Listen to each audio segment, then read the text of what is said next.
Quando eu ouço essa música, me vem muito à mente a questão de Paulo e Silas na prisão. O que será que eles cantaram naquele dia? O que será que eles pensaram naquele dia? Era uma condição muito difícil, né? Te louvarei, não importa a circunstância, nos faz pensar no dia de hoje, nesse período que vivemos, preocupações, pessoas doentes. Te louvarei, não importa a circunstância. Talvez você, nosso irmão que está em casa, ou que está com algum familiar, né, nesse período em apreensão, por conta do que se está vivendo, você consegue louvar ao Senhor nessa circunstância?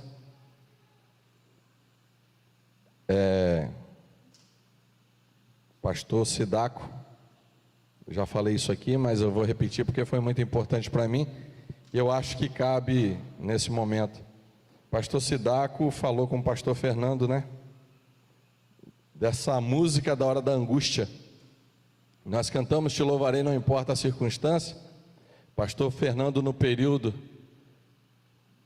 do velório da filha dele, cantou Razão da Minha Fé, a música que a gente costumado ouvir com o grupo Rágios, é de composição dele, e ele cantou naquele dia, e o pastor Sidaco falou com ele: qual será a música que o Senhor Jesus cantou quando ele saiu do Getsêmani? Qual será a música que Jesus cantou quando eles cearam a última vez e que eles saíram daquele momento ali? Talvez seja a mesma a música que a gente consiga cantar no momento da nossa angústia, aquela música que às vezes traz de volta à nossa mente coisas que nos dá esperança. Te louvarei, não importa a circunstância, é uma música para a gente guardar, porque com certeza em algum momento nós vamos precisar lembrar que nós precisamos louvar e adorar a esse Jesus que nós professamos, independente das circunstâncias. E hoje eu gostaria de meditar com os irmãos no livro de João, no capítulo 2, e nós vamos falar entre o capítulo 2 e o capítulo 11. Nós vamos meditar um pouquinho em 7 milagres, 7 sinais que o Senhor Jesus fez para deixar para nós como ensino sobre a estada dele aqui. 7 sinais que o Senhor Jesus falou com seus discípulos, passou para que eles pudessem ver, na teoria e na prática, do que ele pensava, de como ele agia, qual era o ensino do Senhor naquele tempo, um ensino de forma intencional. Obrigado. Um ensino de forma intencional, programado, porque ele passou muito pouco tempo aqui, precisava deixar um legado. Legado esse que chegou até nós no dia de hoje. E no capítulo 2 de João, nós vamos ver o primeiro sinal que o Senhor deixou, que foi quando ele transformou a água em vinho. Mas antes de lermos, vamos orar ao Senhor mais uma vez. Senhor Deus, muito obrigado por estarmos aqui na tua casa. Muito obrigado, ó Pai, pela oportunidade de estarmos juntos aqui meditando sobre a sua palavra, enquanto muitas pessoas não podem estar aqui hoje, enquanto muitas pessoas, ó Pai, estão em lugares que nem sequer tem uma igreja, enquanto tem pessoas, ó Pai, que estão em lugares que a tua palavra ainda não chegou, mas a tua palavra chegou até nós, ó Pai, e nós vamos beber da tua palavra no dia de hoje. Te peço, ó Pai, que o Senhor fale aos nossos corações. Te peço também, ó Pai, que por conta da nossa falha humana, que o Senhor complete essa mensagem, que o Senhor vá além da nossa capacidade humana, como o Senhor sempre fez, e faça, ó Pai, nos corações de cada um de nós a tua palavra ser plantada e que ela venha florescer. Senhor, muito obrigado pela vida dos meus irmãos que estão aqui hoje. Obrigado pela família de cada um aqui representada. Cuida de nós, Pai, em nome de Jesus. Amém. E nós vamos falar um pouquinho sobre esse Jesus que nós cantamos, que nós vamos louvar, independente da circunstância. Vamos lá, João 2, de 1 a 11. No terceiro dia, houve um casamento em Caná da Galileia. A mãe de Jesus estava ali. Jesus e seus discípulos também haviam sido convidados para o casamento. Esse é um detalhe muito importante. Jesus precisa ser convidado para fazer parte da nossa vida. Tendo acabado o vinho, a mãe de Jesus lhe disse: eles não têm mais vinho. Respondeu Jesus: o que temos nós em comum, mulher? A minha hora ainda não chegou. Sua mãe disse aos serviçais: façam tudo o que ele mandar. Ali perto haviam 6 potes de pedra do tipo usado pelos judeus para purificação nos cerimoniais. Cada pote cabia entre 80 e 120 litros. E disse Jesus aos serviçais: encham os potes de água.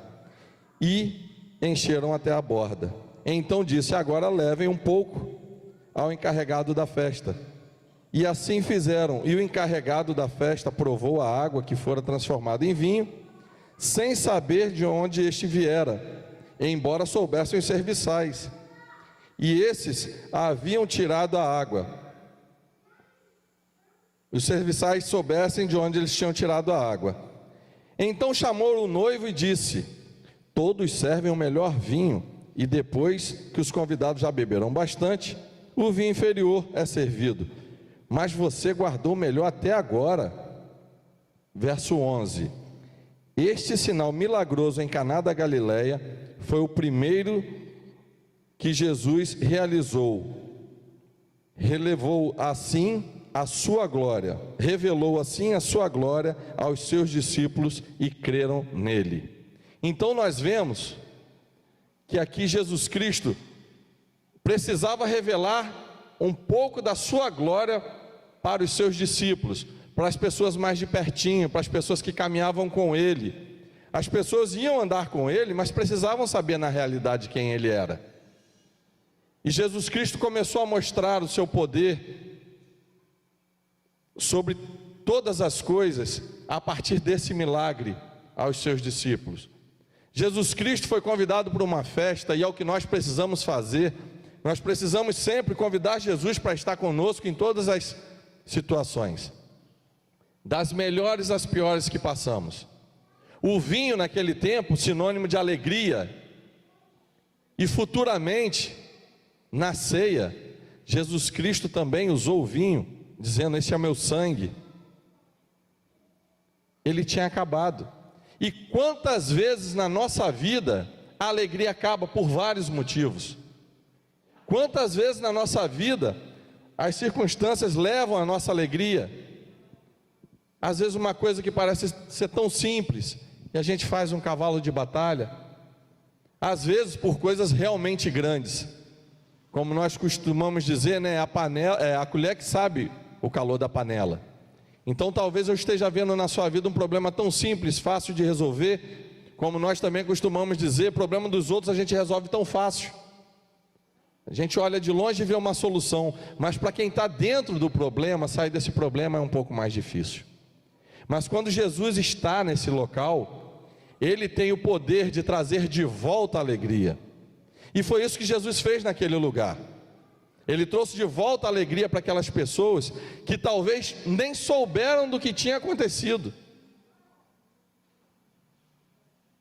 Mas os discípulos que andavam com Jesus, que estavam mais perto, eles viram, quando Jesus chamou a pessoa, quando Jesus visualizou as talhas, quando ele falou: enche.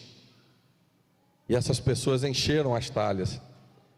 E quando estavam cheias, nós não sabemos como eles encheram essas talhas. Os baldes provavelmente não eram tão leves quanto os de hoje. Entre 80 e 120 litros, não é tão pouca água assim. Hoje a gente tem um balde de 20 litros que facilita, mas o balde é levinho. O deles provavelmente era muito mais pesado. Nós não sabemos qual foi essa rotina nesse expediente ali, mas os discípulos acompanharam de perto cada etapa do processo. E o vinho era muito melhor do que antes. Nós conseguimos saber disso exatamente quando nós viemos na nossa vida, vivendo, e de repente, diante da palavra do Senhor, eu aceito e Jesus entra no meu coração. Ele começa a fazer uma transformação dentro de mim, transformando a minha matéria. E a partir dali eu começo a ver as coisas de forma diferente. E a alegria que talvez que eu nunca soubesse que existisse, ou pensava que era feliz, eu começo a desfrutar de uma alegria ainda maior, uma esperança, andar com Jesus. O vinho que ficou guardado para depois, ele não imaginava quem tinha fabricado aquele vinho, quem fabricou todas as coisas, porque foi por intermédio de Jesus Cristo que todas as coisas foram feitas. Nós precisamos refletir o quanto Jesus está presente em nossa vida, o quanto Ele está presente em nosso coração. Nós precisamos deixar que Ele perceba o que está acontecendo à nossa volta, e a hora que Ele nos ordenar, faça, que nós possamos fazer, porque realmente o que Ele vai mandar que façamos vai ser o melhor para nós. E esse foi o primeiro milagre, o primeiro sinal que o Senhor Jesus fez, para mostrar a sua glória para aqueles que estavam mais perto, os seus discípulos. Mais para frente um pouquinho, em João 4, no versículo 43, nós vamos falar agora sobre o segundo sinal que o Senhor Jesus fez, como ensinamento para nós. Jesus cura o filho de um oficial, como sinal para que todos da sua casa pudessem crer.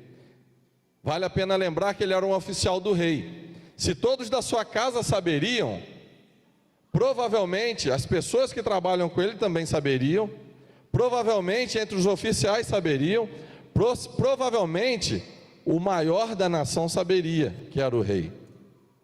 E o texto nos diz assim, no versículo 43: depois daqueles dias, ele partiu para a Galiléia, voltou lá no local onde ele tinha feito o primeiro milagre. O próprio Jesus tinha afirmado que nenhum profeta tem honra na sua própria terra.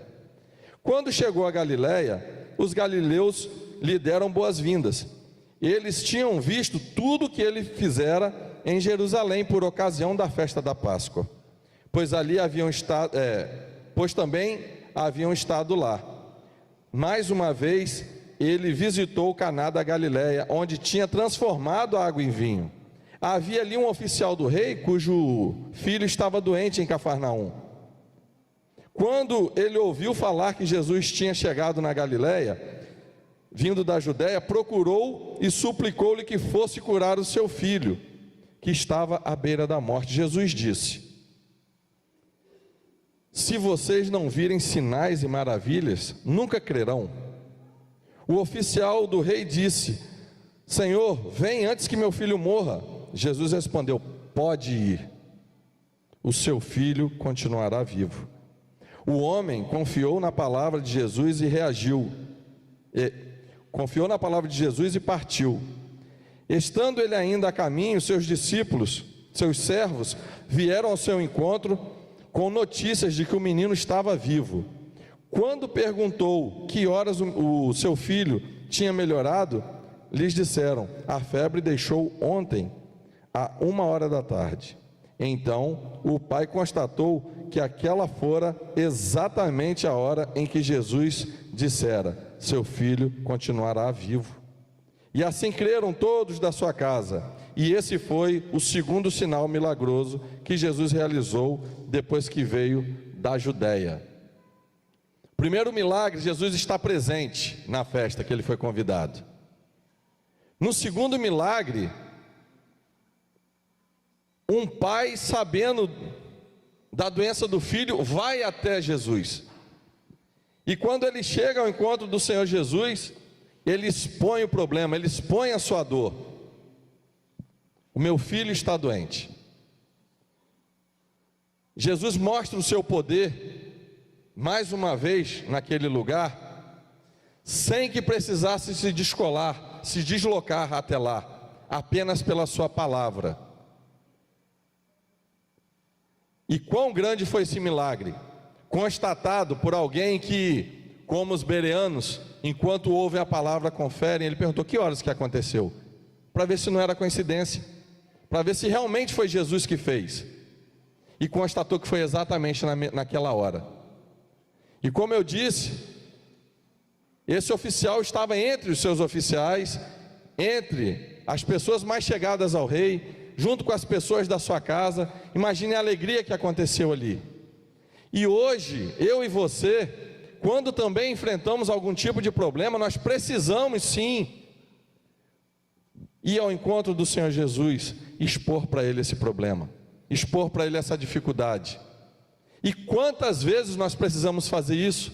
Quantas vezes forem necessárias. Porque Jesus está sempre pronto para agir. Jesus Cristo está sempre pronto para mostrar e se revelar a nós, à medida que o buscamos, à medida que queremos nos aproximar dEle.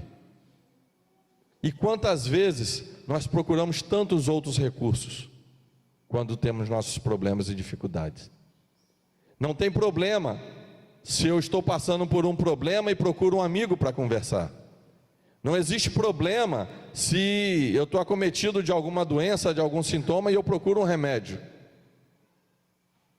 Mas em primeiro lugar, nós precisamos procurar Jesus Cristo, o Rei dos Reis, que pode dar a capacidade àquele remédio que nós vamos tomar, a fazer o efeito que nem se imaginava que aquele remédio alcançaria. Como eu já contei para vocês, por intermédio de uma palavra, eu com uma infecção hospitalar e muito desesperançado, uma pessoa me deu um Tilenol e falou: moço, tome isso daqui que você vai ser curado em nome de Jesus. E eu amanheci do jeito que eu estou aqui, já passando dias ardendo em febre. O poder do nome de Jesus vai além do que nós podemos pensar ou imaginar. E nós precisamos sentir na pele isso daqui, como os discípulos sentiram, como esse oficial sentiu. Nós precisamos sentir na pele o que Jesus Cristo é capaz de fazer por cada um de nós. Nós precisamos viver na pele os nossos milagres, o que Ele tem para nós. É muito bom a gente ver que alguém conta um testemunho e do que Jesus Cristo fez na vida dele. É muito bom quando nós lemos aqui a palavra do Senhor, que é verdade, sobre o que Jesus Cristo fez na vida dessas pessoas. Mas Jesus Cristo é o mesmo. Um detalhe: Ele foi, mas antes de ir, Ele disse que nós poderíamos fazer coisas ainda maiores. Que coisas são essas? Eu não posso nem imaginar. Mas nós estamos no tempo de viver os milagres do Senhor em nossa vida. E nós já sabemos de muitos milagres que aconteceram aqui nesse lugar. Nós temos testemunhos aqui dentro da nossa igreja, do que Jesus tem feito. Ele não mudou. Vamos ver mais um sinal do que o Senhor trouxe para nós. O terceiro sinal, em João capítulo 5, de 1 a 8, foi a cura de um paralítico no tanque de Betesda. João 5, de 1 a 8. Algum tempo depois, Jesus subiu a Jerusalém para uma festa dos judeus. Há em Jerusalém, perto da Porta das Ovelhas, um tanque que em aramaico é chamado de Betesda, tendo 5 estradas à sua volta. Ali costumava ficar um grande número de pessoas doentes, inválidas, cegos, mancos, paralíticos. Eles esperavam o movimento das águas, que de vez em quando descia um anjo do Senhor e agitava as águas. O primeiro que entrasse no tanque, depois que agitasse as águas, era curado de qualquer doença que tivesse. Um dos que estavam ali era paralítico e fazia 38 anos. Quando viu deitado soube que ele vivia naquele estado durante tanto tempo, Jesus lhe perguntou: queres ser curado? E disse o paralítico: Senhor, não tenho ninguém que me ajude a entrar no tanque quando a água é agitada. Enquanto estou tentando entrar, outro chega antes de mim. Então Jesus disse: levanta-se, pegue a sua cama e ande. Imediatamente o homem ficou curado, pegou a sua maca e começou a andar. Ele já estava naquele lugar. Jesus faz uma pergunta para ele muito simples. E como nós temos dificuldade em entender coisas simples? Às vezes a gente prefere que complique um pouco mais, porque foi simples demais, talvez não devesse ser tão assim, né? Como levanta e anda assim? Como que alguém chega e pergunta: o que que você quer? A resposta é simples: ele quer ser curado. Jesus Cristo talvez não devesse perguntar, porque todos que estavam ali queriam ser curados, mas Jesus Cristo queria ouvir dele. Mas a dificuldade é muito grande, e às vezes nós colocamos essa dificuldade nas coisas. O que que você quer? Ele vem com uma desculpa. Ele começa a se lamentar, ele começa a murmurar. Ele não é diferente de mim, de você, eu também faço isso. O que que você quer que eu te faça? Eu estou aqui e toda vez que a água agita, alguém vai na minha frente, ninguém me leva, ninguém me ajuda, e eu nunca vou ser curado. Jesus manda ele levantar e andar, simplesmente assim. E ele pega a sua maca, levanta e vai embora. E hoje, talvez Jesus pergunte para você: o que você está precisando? Qual é a dificuldade que você tem de expor para Ele? Senhor, eu preciso disso. O Senhor quer relacionamento com você. O Senhor iniciou uma conversa com aquela pessoa. Ele podia simplesmente falar e a pessoa seria curada. O filho do oficial foi curado. Ele nem viu Jesus. Mas Jesus queria um relacionamento. E ele pergunta: o que é que você quer? E talvez ele esteja perguntando para mim e para você hoje: o que que você quer? Qual é a sua necessidade? Põe aos pés do Senhor a sua necessidade. Tem coisas que só o Senhor pode fazer. Algumas coisas você pode fazer. Por exemplo, você pode expor sua necessidade para Ele. Mas talvez a cura seja do que for, só Ele vai fazer por você. Mas Ele está perguntando. Ao invés de você dizer, você arruma desculpa. Você procura em outro lugar. Não tem como eu achar algo que está só aqui, no poder do sangue de Jesus Cristo, em outro lugar.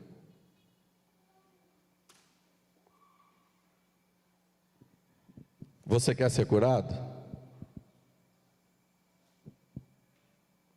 E aí, você vai e expõe para o Senhor Jesus: sim, eu quero ser curado. E por vezes acontece o que nós vamos ver mais aqui à frente. Imediatamente, no verso 9 diz: imediatamente o homem ficou curado, pegou a sua maca e começou a andar. Isso aconteceu num sábado. Não está dizendo à toa que aconteceu no sábado. E por essa razão, os judeus, os religiosos, disseram ao homem que havia sido curado: hoje é sábado, não é permitido que você carregue a sua maca. Mas ele respondeu: o homem que me curou me disse: pegue a sua maca e anda. E foi isso que ele fez. Não importa o que eu vou dizer de você, não importa o que a religião vai dizer de você. Nós respeitamos as culturas, as religiões, mas quando você se entrega ao Senhor Jesus Cristo, você expõe o seu problema para Ele, e Ele te dá uma determinação, você precisa cumprir. Porque Ele é o caminho, Ele é a verdade, Ele é a vida. É Ele que direciona os meus passos e os seus passos. Então, com sabedoria, eu preciso fazer o que o Senhor mandou. E era sábado, e para eles era impossível fazer qualquer coisa dessa no sábado, qualquer tipo de trabalho. Só que esse homem foi curado, ele sabe da sua dor. 38 anos esperando. E Jesus mostra aqui que ele é Senhor também do sábado. Ele cura de longe, ele cura de perto. Ele quer relacionamento. Para aquelas pessoas que tinham o sábado como um dia de não fazer nada, Jesus mostra que ele é Senhor do sábado e fez o que precisava ser feito naquele dia.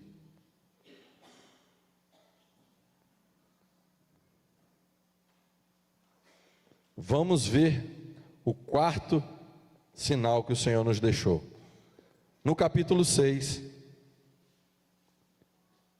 no versículo 1. Algum tempo depois, minha versão pode estar um pouco diferente, eu estou usando a versão NVI, mas eu acho ela um pouco mais explicada para eu poder meditar no texto. Algum tempo depois, Jesus partiu para outra margem do mar da Galileia, ou seja, o mar de Tiberíades. E grande multidão continuava a segui-lo, porque vira os sinais milagrosos que ele tinha realizado nos doentes. Então Jesus subiu ao monte e sentou-se com seus discípulos. Estava próxima à festa judaica da Páscoa. E levantando os olhos e vendo uma grande multidão que se aproximava, Jesus disse a Filipe: onde compraremos pão para esse povo comer?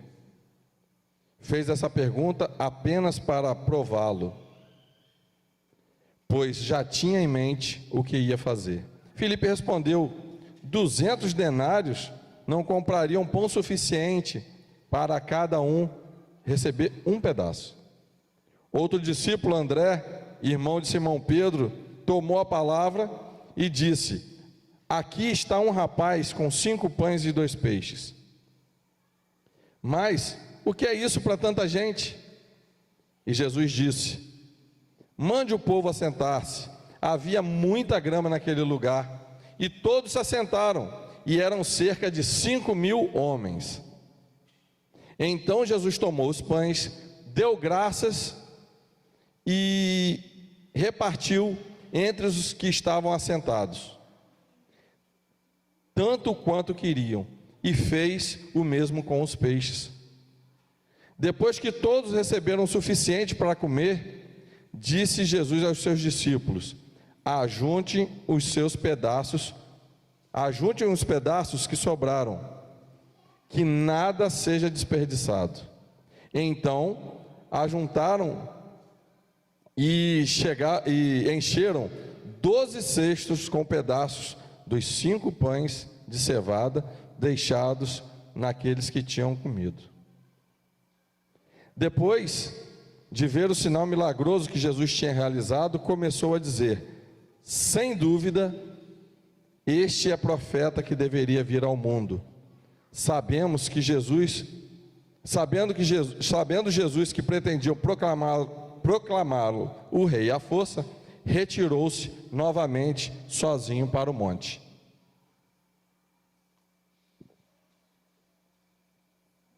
Com certeza, esses 5 pães e 2 peixes não seriam em nada suficiente. Com certeza não seria em nada suficiente. Só que, independente da provisão que nós temos, uma coisa que nós precisamos aprender é dar graças ao Senhor por tudo que recebemos. O que eles tinham para comer naquele dia foram 5 pães e 2 peixes. E o Senhor deu graças e começou a repartir, e começou a multiplicar, e todos comeram, se fartaram, e ainda sobrou. E é interessante que Jesus manda recolher o que havia sobrado, porque o Senhor não desperdiça nada. Lá em casa nós temos uma regra de: você colocou no prato, come. Pode colocar à vontade, mas vai comer. A gente não precisa jogar fora. E a gente não precisa colocar mais do que a gente precisa. Salvo um dia ou outro que acontece algum problema, nós colocamos e vamos deixar o prato no padrão FIFA.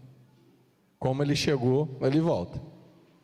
E assim Jesus fez, não desperdiçou nada. Nós não sabemos o que aconteceu com os 12 cestos que sobraram. Uma coisa nós sabemos que ele não desperdiçou. E através disso, desse milagre, houve o testemunho no final. Realmente ele é o profeta que esperávamos. Ali, esse sinal serve para a multidão entender que de fato, Jesus Cristo estava ali enviado do céu. Que ele tinha poder em multiplicar uma quantidade tão pequena de comida para que alimentasse tantas pessoas. Mais à frente, depois que eles entenderam que ele veio, para que ele veio, depois que eles entenderam que ele era o enviado do Senhor, depois que eles se fartaram e comeram bastante de algo que não poderia dar para todo mundo de forma natural, mais à frente, no versículo 32,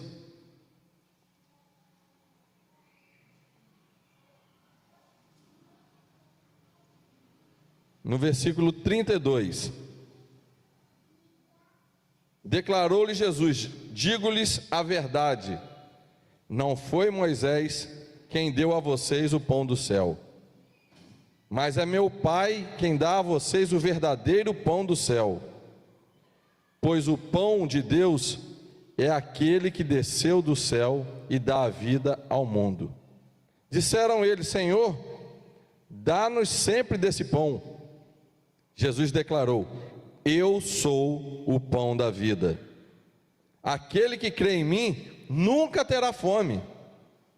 Aquele que crê em mim nunca mais terá sede.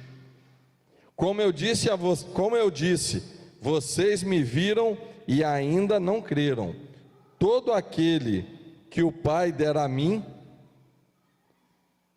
todo aquele que o Pai der virá a mim, e quem vier a mim jamais rejeitarei. Pois eu desci do céu não para fazer a minha vontade, mas para fazer a vontade daquele que me enviou. E esta é a vontade daquele que me enviou, que eu não perca nenhum dos que ele me deu, mas os ressuscite no último dia.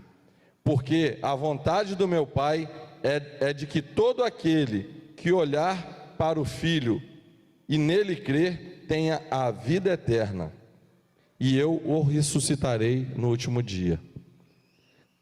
Mais do que aquele pão para o alimento físico, Jesus utilizou desse sinal para mostrar para ele que ele mesmo é o pão da vida. Toda comida, todo alimento, toda a nossa necessidade por saúde, por doença, tudo que tomamos de remédio para melhorar, tudo que nós conquistamos, casa, carro, o que seja, tudo isso é passageiro. Todas essas coisas, na maioria das vezes, nós sonhamos em ter, e quando nós conquistamos, em pouco tempo, aquilo já não nos traz mais felicidade. E aí nós queremos trocar, ou nós queremos fazer uma outra coisa daquilo, ou simplesmente usamos de uma forma diferente da forma que começamos a usar. Porque não é um valor que possa preencher a nossa alma de verdade. Mas quando a gente se alimenta do pão da vida, que é Jesus Cristo, enviado de Deus para nós, nós nos sentiremos saciados. Porque nós temos aonde recorrer a cada necessidade nossa. E quantas coisas Ele faz em nossa vida a partir disso. E aquele que crê vai ressuscitar no dia correto, dado pelo Senhor Jesus. Nós não temos outra opção. Ou nós seguimos a Jesus, ou nós não seguimos a Jesus. Não existe outra opção, não há outro caminho. Tudo é passageiro. Nós precisamos desse pão vivo que desceu do céu.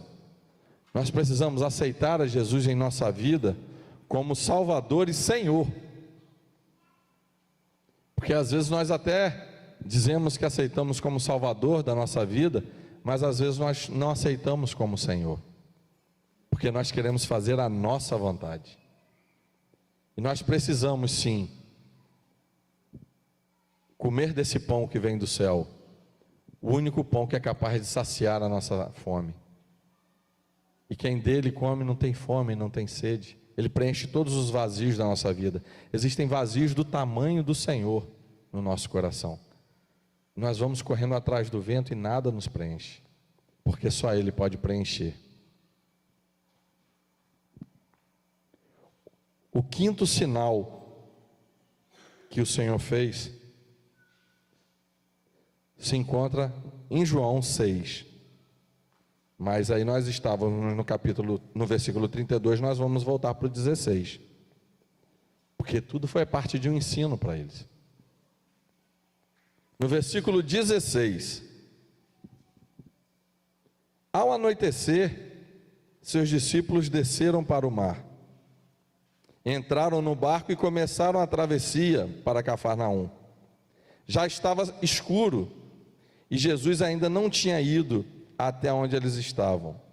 Soprava um vento forte e as águas estavam agitadas. Depois de terem remado cerca de 5 ou 6 quilômetros, viram Jesus se aproximando do barco, andando sobre o mar. Ficaram aterrorizados, mas ele lhes disse: sou eu, não tenha medo.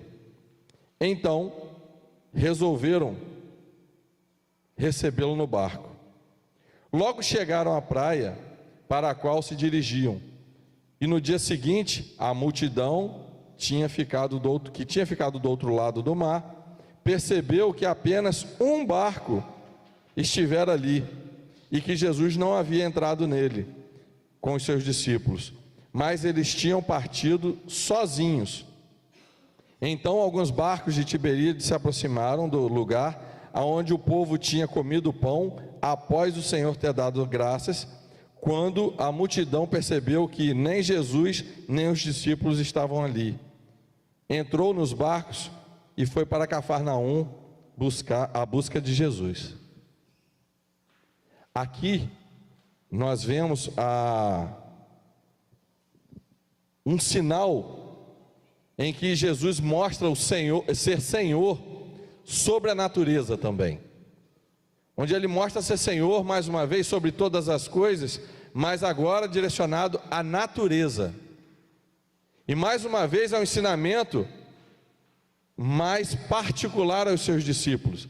Ninguém percebeu o que tinha acontecido com Jesus. E de repente eles saem, Jesus está no monte orando, e Jesus vai ao encontro deles, em meio à tempestade, em meio à agitação do mar, em meio ao medo que eles estavam. E foi nesse momento que, se nós voltarmos em Mateus, vai dizer que Jesus chegava e eles ficaram com medo, mas Pedro falou: ei, se é o Senhor mesmo, mande que eu vá até aí. Pedro lança esse desafio sobre si mesmo e sobre a pessoa que estava lá, que ele tinha dúvida se era o Senhor Jesus, mas ele sabia que sobre a ordem de Jesus, ele poderia ir, andar sobre o mar, uma coisa que é impossível. E Jesus falou: vem, e Pedro vai, e Pedro começa a caminhar, e de repente, em meio a toda aquela tempestade, ele tem medo, e afunda, e o Senhor vai até ele, toma pela mão e traz de volta. E é interessante a gente analisar que o Senhor falou: vem. Para ir até o Senhor Jesus, Pedro foi sozinho. E quando Pedro foi, estava numa grande tempestade. Não foi fácil. Nós não podemos imaginar o que seria andar sobre a água. Agora, andar numa água que ainda está com ondas, com vento forte e tempestade, eu não consigo imaginar como isso aconteceu. Mas Pedro avançou e foi. E é interessante saber que quando ele teve medo e afundou, uma coisa que é natural para todos nós, Jesus toma Pedro pela mão, levanta Pedro, e também, ainda na tempestade, ele com Pedro, eles caminham juntos de volta até o barco. Eu não sei qual o tipo de tempestade que eu e você, ou melhor, que você está passando em sua vida. Eu tenho as minhas. Mas Jesus Cristo espera que você caminhe até Ele, mesmo na tempestade. À medida que você caminha para a direção dEle, mesmo com medo, você vai fazer até onde a sua força alcança, até onde seu braço vai. Mas eu garanto para você, a hora que o medo chegar, a hora que você achar que não tem mais esperança, a hora que você começar a afundar, Ele vai te tomar pela mão, e Ele vai voltar com você pela tempestade. Após chegar no barco, que já era o local da onde Pedro saiu, a tempestade acalmou. Jesus mandou e a tempestade acalmou. Então Jesus, Ele tem poder e autoridade também sobre o mar, sobre o tempo. Ele tem autoridade sobre a matéria. Ele fez uma pessoa comum andar sobre as águas como Ele andou. E por que Ele faria diferente hoje comigo e com você? Ele mostrou que é possível se você e eu estivermos com Ele. Qual é o mar que está à sua frente? Qual é o tamanho da tempestade que está à sua frente que você vai precisar enfrentar? Eu garanto para você que o primeiro passo é por sua conta. Todos os outros, você vai ter o mestre dos mestres do seu lado, o Senhor dos senhores, aquele que tem poder para mudar todo e qualquer quadro. Você vai tê-lo junto de você. Não deixe passar o dia de hoje para dar esse passo. Ele vai caminhar com você por toda a tempestade, até que ela passe. O sexto sinal, João 9.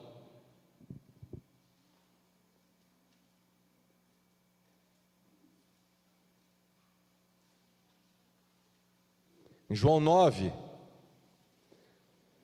Jesus vai curar um cego de nascença, como um sinal para ensinar que Ele mesmo é a luz do mundo. João 9, de 1 a 7. Ao passar, Jesus viu um cego de nascença.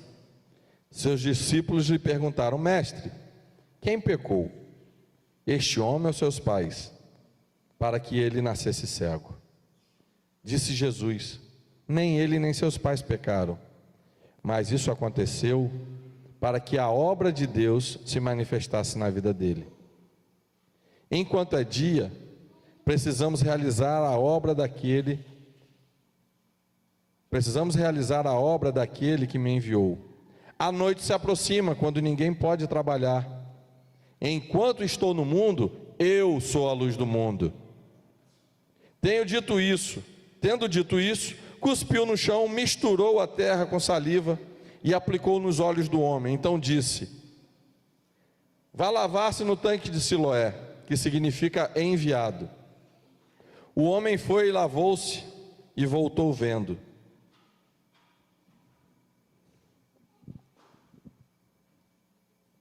É interessante aqui, Jesus ensina que Ele é a luz do mundo, trazendo um cego à visão. Trouxe o cego para ver a luz. Mas entre os judeus, sempre tinha esse entendimento de que se você estava doente, é porque você pecou. E como ele nasceu cego, será que foi a família dele? Alguém da família dele? Porque tendo nascido cego, ele não teria condição de pecar antes. Foi a mesma acusação que aconteceu com Jó.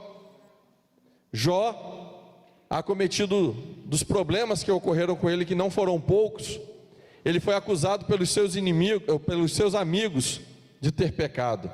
Então Jó, além de sofrer o sofrimento que estava tendo, ele ainda sofria acusações, porque para o judeu era assim. E Jesus explica para os seus discípulos que nem ele, nem os seus pais haviam pecado. Jesus Cristo disse ali que o justo também sofre. Jesus disse que ali não importa, o que você está sofrendo não é por um pecado que você cometeu, é porque você está aqui sujeito a tudo que acontece aqui na terra.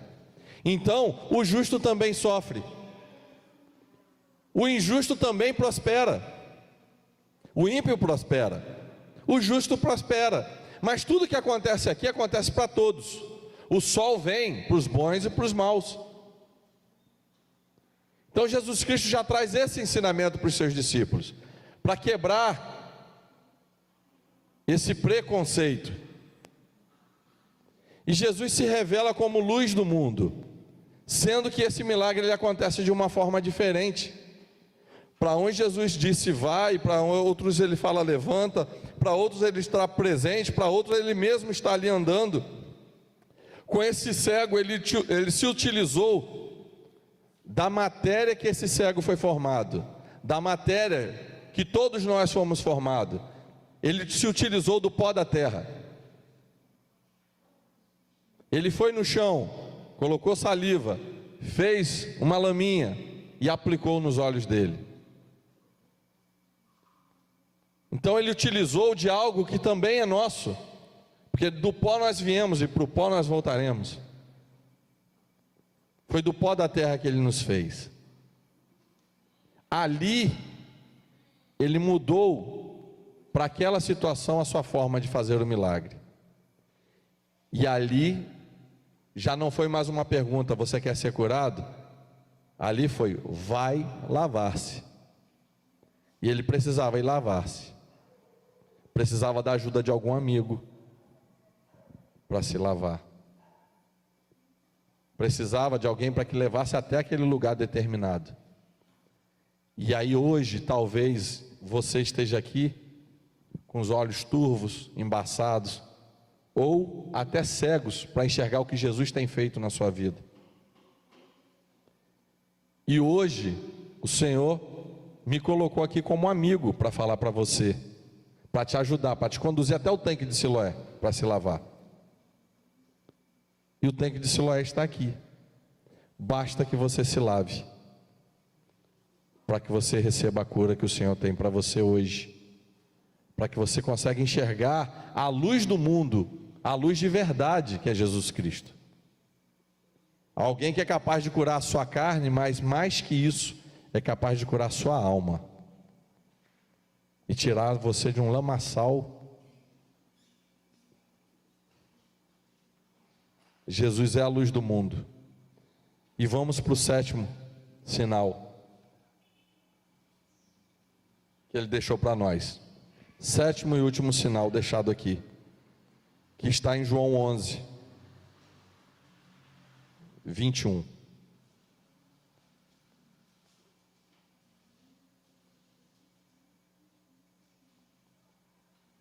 Nós vamos falar sobre a ressurreição de Lázaro. Que Jesus ressuscita Lázaro como sinal de que é Senhor sobre a vida e a morte. Sobre o que mais faltaria o Senhor mostrar os seus sinais?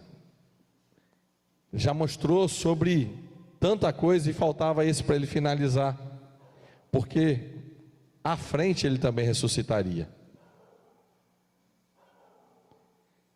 E no versículo 21 nos diz assim: disse Marta a Jesus: Senhor, se tivesses aqui, o meu irmão não teria morrido. Mas sei que mesmo agora Deus te dará tudo o que pedires. Disse Jesus: seu irmão vai ressuscitar. Marta respondeu: eu sei que ele vai ressuscitar na ressurreição no último dia. E disse Jesus: eu sou a ressurreição e a vida. Aquele que crê em mim, ainda que morra, viverá. E quem vive e crê em mim, não morrerá eternamente. Você crê nisso?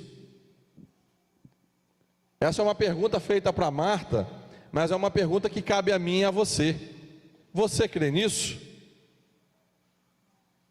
Eu sou a ressurreição e a vida. Aquele que crê em mim, ainda que morra, viverá. Quem vive e crê em mim, não morrerá eternamente. Você crê nisso? Nós precisamos crer de todo o coração. Nós não temos opção. É Jesus Cristo a fonte de tudo. Nós já vimos para trás tudo quanto Ele fez. Se nós olharmos para trás da nossa vida, nós vamos reconhecer tanta coisa que Ele já fez por nós. Como não crer num Deus tão maravilhoso?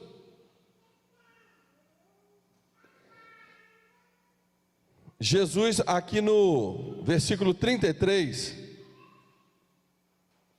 ao ver Marta e os judeus que a acompanhavam, Jesus agitou-se no espírito e perturbou-se. Onde colocaram? Perguntou ele. Vem e vê, Senhor, responderam eles. E Jesus chorou. Jesus chorou porque Lázaro era seu amigo. Jesus ali na sua parte humana chorou. Como homem, como ser humano. Expressou seu sentimento.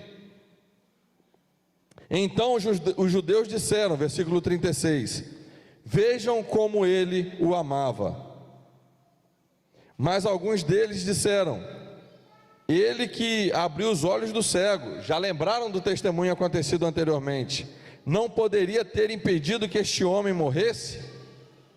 Como se Jesus tivesse falhado naquele momento. Jesus outra vez, versículo 38, Jesus outra vez profundamente comovido, foi até o sepulcro. Era uma gruta com uma pedra colocada na entrada. Tirem a pedra, disse ele. Marta, irmã do morto, disse Marta, irmã do morto, ele já cheira mal, pois já faz 4 dias.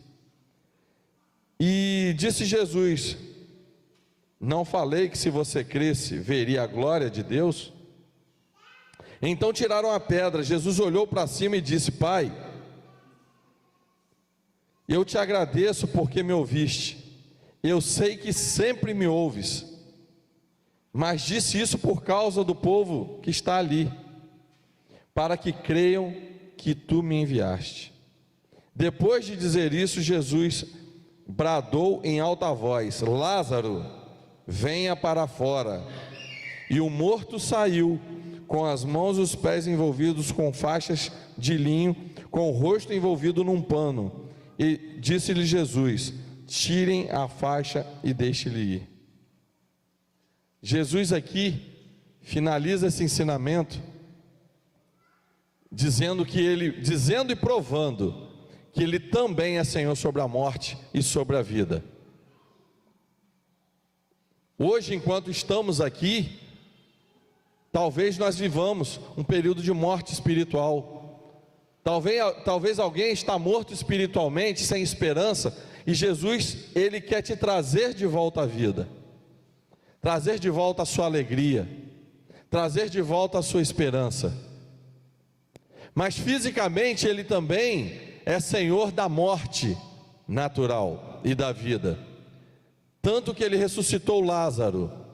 Para que Ele ressuscitasse Lázaro, tinha a parte que cabia aos homens, que era conduzi-lo até o local, que era retirar a pedra, e após a ressurreição de Lázaro, era retirar as suas faixas, desatar os laços que estavam no seu corpo. Retirar a pedra é meu dever e é seu dever.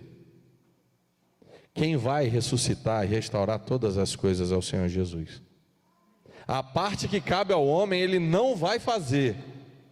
Se Pedro não caminhasse em direção ao Senhor Jesus, ele não provaria do milagre. Se não trouxessem para eles os pães e os peixes, as pessoas não veriam aquilo ser multiplicado. Se o cego não fosse ao tanque de Siloé se lavar, o milagre não aconteceria.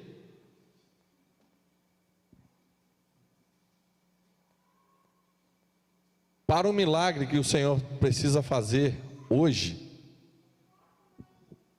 eu creio que precisa de você dar o seu passo. Após você dar o seu passo, tudo se concretiza na sua vida. E eu quero convidar, primeiro eu queria pedir à igreja que estivesse orando, nesse momento, e eu queria convidar você, que entende quem é esse Jesus Cristo, esse que é criador de todas as coisas, esse que é capaz de fazer milagres físicos e espirituais, esse que é capaz de trazer de volta alegria à festa, esse que é capaz de trazer de volta alegria à minha vida, como já fez. Eu queria que você refletisse, e talvez como Pedro, você desse um passo de fé. Na frente é só água. Qualquer um que pisar na água vai afundar e vai morrer. Só que esse passo é em direção a Jesus Cristo. É Ele que está do outro lado. Eu quero convidar você a retirar a pedra que está na frente do sepulcro, a tirar as faixas. E eu quero convidar você a ouvir a voz de Jesus que bradou: Lázaro, vem para fora. Se ele bradou, ele não falou baixinho, sabe? Ele encheu os pulmões e talvez ele gritou: Lázaro, vem para fora. Nós não sabemos o tamanho daquela gruta. Nós não sabemos o sofrimento que as pessoas passavam ali. Mas é Ele que é capaz de trazer de volta a vida. Ele é capaz de abrir os meus olhos e os seus olhos, nos tirar da cegueira espiritual. Ele é capaz de trazer uma alegria que talvez eu já perdi a esperança. Ele é capaz de restaurar um casamento, Ele é capaz de restaurar uma convivência familiar que talvez se perdeu. Ele é capaz de trazer seu filho de volta, que está lá enfiado talvez em drogas, em outras coisas, está acabando com a vida dele. Ele é capaz de tirar você de qualquer vício que você estiver passando, mas você precisa dar o passo hoje, porque enquanto você não fizer a sua parte, Ele não vai fazer a dele, porque para algumas decisões, você precisa dar o seu passo. Em outras decisões, para outras coisas, a graça dele está sobre nós, que enquanto dormimos, Ele nos livra de tanta coisa que não sabemos. Mas para a salvação da alma, eu e você precisamos dar o primeiro passo. Depois Ele pega a gente pela mão e caminha. Você quer dar o primeiro passo? Tem alguém que precisa dar esse primeiro passo?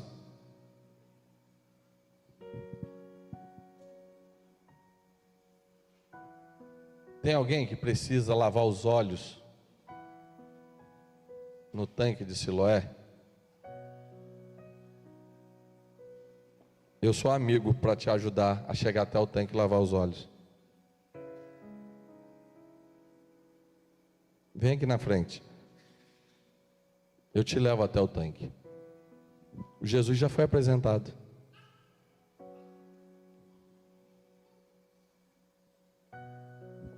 Até você que está em casa e que está assistindo agora ou vai assistir numa outra oportunidade, independente do dia que você está vendo, não tem outro caminho. E não tem jeito se você não der um passo.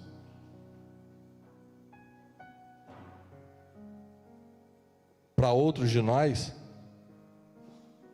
existe uma cegueira espiritual do tipo que você não está conseguindo enxergar, embora seja salvo no Senhor Jesus, o que Ele te chamou para fazer ali na frente. Jesus já tem dito no seu coração o que Ele quer, mas o medo nos impede de dar mais um passo, porque eu não sei o que eu vou ter que enfrentar se eu disser sim para Ele. Mas Jesus Cristo hoje quer caminhar junto com você. Pedro já era dele. E Pedro falou, ele não deu um passo na água, ele falou assim: manda eu ir até aí. E Jesus está mandando você dar mais um passo em direção a Ele, para exercer aqui na casa dEle o que Ele tem para você. O que Ele tem para você que por vezes você pode ter abandonado, ou nunca fez, mas hoje Ele está chamando e te dando uma proposta de: ó, vem, tem um espaço para você aqui, um espaço que eu preciso que você preencha. Eu garanto para você que se você não preencher, Ele vai colocar outra pessoa. Quem vai perder é você. Dê esse passo em direção a Ele. Essa obra Ele mesmo vai completar na sua vida. Porque quem somos nós? Ele vai tomar você pela mão e vai te conduzir. Ele me tomou pela mão hoje e me trouxe até aqui, para eu falar do amor dele para você. E Ele falou tanto para mim desse amor dele, que eu precisei meditar para poder trazer. E como eu quero dar mais esse passo. Eu peguei na mão de Jesus hoje, para dar mais um passo, para falar do amor dele. Eu peguei na mão de Jesus para dar mais um passo em assumir algo que eu me propus a assumir na igreja para fazer. E você, qual o passo que você precisa dar? Jesus está te esperando para caminhar com Ele. Senhor Deus, muito obrigado por esse dia, por essa palavra. Senhor, muito obrigado pela vida de cada pessoa que está aqui, servo do Senhor. Completa, Pai, essa palavra. Eu te peço, completa. Eu sei que a palavra do Senhor não volta vazia. Senhor, em nome de Jesus, que o seu poder sempre esteja sendo manifestado em nosso meio, para o nosso ensino, Pai. Que nós possamos, ó Pai, entender de verdade o quanto o Senhor é grande, o Senhor é poderoso sobre todas as coisas. Sobre todas as coisas. Bendito seja o nome do Senhor. Dá-nos, ó Pai, uma boa semana. Dá-nos uma semana de paz. Senhor, vem estar com os nossos irmãos que estão doentes. Vem estar curando, ó Pai. Vem estar, ó Pai, guardando. Abençoe, ó Pai, cada familiar das pessoas que estão aqui. Em nome do Senhor Jesus. Amém.